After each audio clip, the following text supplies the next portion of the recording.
प्रधानमंत्री मणिपुर क्यों नहीं जा रहे हैं? प्रधानमंत्री जी सारे जो क्रिटिकल कंसर्न्स होते हैं उस पर चुप्पी रखने के माहिर आदमी।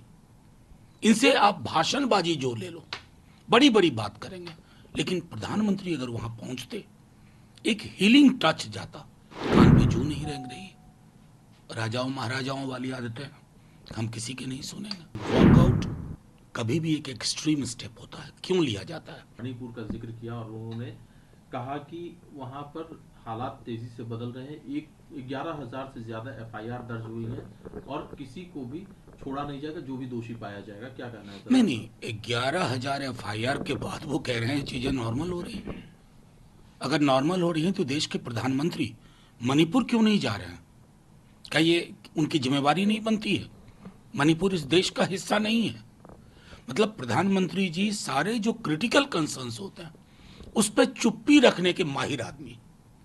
इनसे आप भाषणबाजी जो ले लो, बड़ी बड़ी बात करेंगे, लेकिन प्रधानमंत्री अगर वहां पहुंचते, एक हीलिंग टच जाता।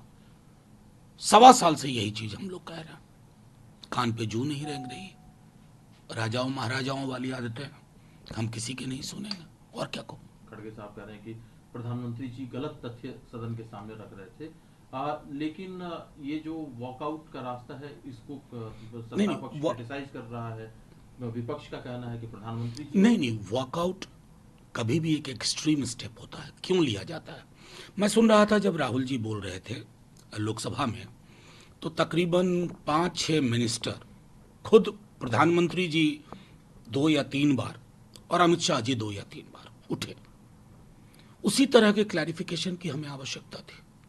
एलओपी का पद बहुत गरिमामय पद होता है, उनको मौका मिलना चाहिए था क्लैरिफाई करने के लिए, क्योंकि प्रधानमंत्री जी की आदतों में शुमार है मैं कुछ भी बोल के निकल जाऊं, कोई उस पर इंटरवीन ना करे, कोई उसको रोकने की कोशिश ना करे।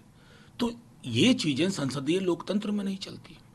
पक्ष और विपक्ष मिलकर संसद बनती है, और 240 वाला जो मैंडेट है ना प्रधानमंत्री जी, वो संदेश है लोकतंत्र में सामूहिकता को बहाल कीजिए।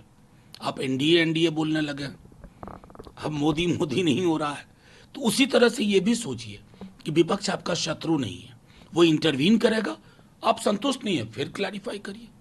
ये पद्धति